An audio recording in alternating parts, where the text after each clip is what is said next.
Welcome to another video. My name is Nick and I'm a top author on TradingView with over 260k reputation points. And here in the Transparent FX Academy, every day I share new free education and analysis. So make sure that you subscribe and I will see you on the charts.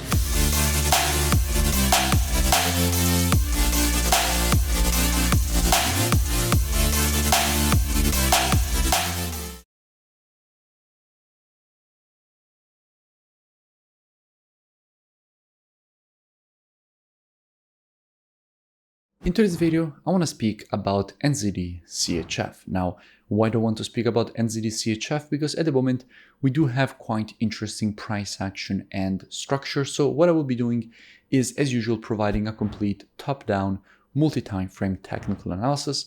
We will also check what we have from a COT perspective, so commitment of traders, which is basically what hedge funds and the non-commercials in the market are doing. And by the end of the video, by using a combination of these two different types of analysis, we will try to understand where we have the highest probabilities for a potential move here on the pair. Now, starting from the monthly, what we can see is that the market here has just tested and rejected a quite strong structure, support and demand area to the upside. In fact, we can see how in all this impulse there is one candle which is not related to the move, which is exactly this red candle here, which obviously has created a level of strong previous resistance, which now that the market has broken into the upside is turned support and demand here. And as we're testing this support and demand, we did expect the market to get rejected to the upside, and more continuation seems quite possible. Going down on the weekly time frame, what do we see now? Here in the weekly, we can see how we did have the creation of this M pattern. After the creation of an M pattern, you want to see a move to the upside for the market to complete the pattern itself. At the previous support turned resistance and we got the move to the upside, and at the moment we have just seen the creation of this green candle here, a candle with a very long wick and a green body. And usually when you see the creation of a candle like this on the daily time frame, you will have an impulse and a correction, in which the correction is exactly the wick that you see here on the weekly.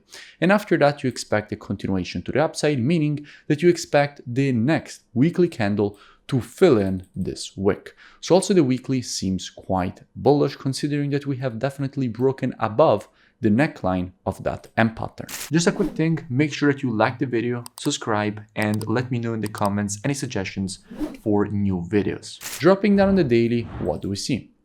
Now here in the daily time frame, we can see a strong impulse and correction. Now, in general, after an impulse, if you want to measure the correction, you have to take your Fibonacci from the low to the high of the impulse.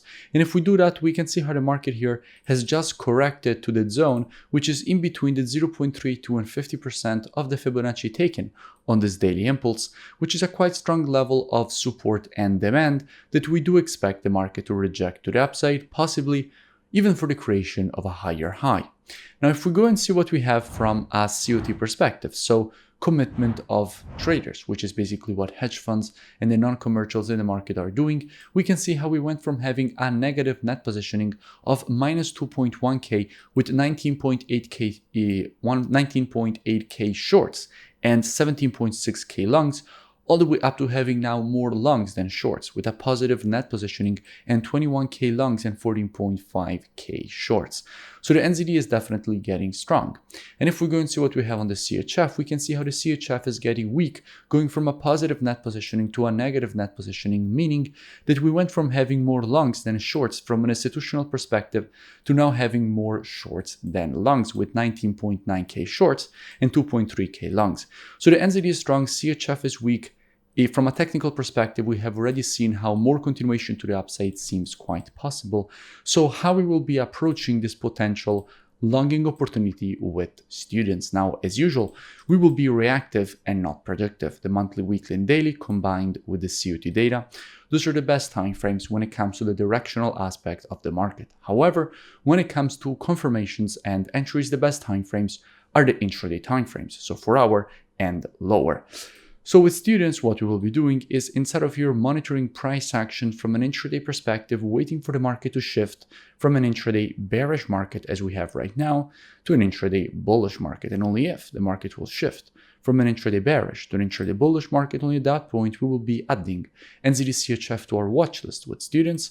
And as soon as the market will provide to us one of our valid entries, we will be looking for a potential nice long with a good risk to reward and good probabilities at that point for the move to the upside and for the market to complete this impulse correction and impulse pattern to the upside and for the market to provide and create a potential higher high. If you enjoyed the video, make sure that you smash that like and comment below. It really does support the creation of more free education analysis for all of you. You can also go and check out the mentorship program. The link is in the description. It's a very complete program. First, you learn all the rules of my rule-based strategies. Then you get a new daily market breakdown every day showing you how to apply the strategies in actual real market. And you also get your questions answered every single day in the daily Q&A session. So it's a very complete program. I suggest that you go and check it out. The link is in the description and I will see you in it.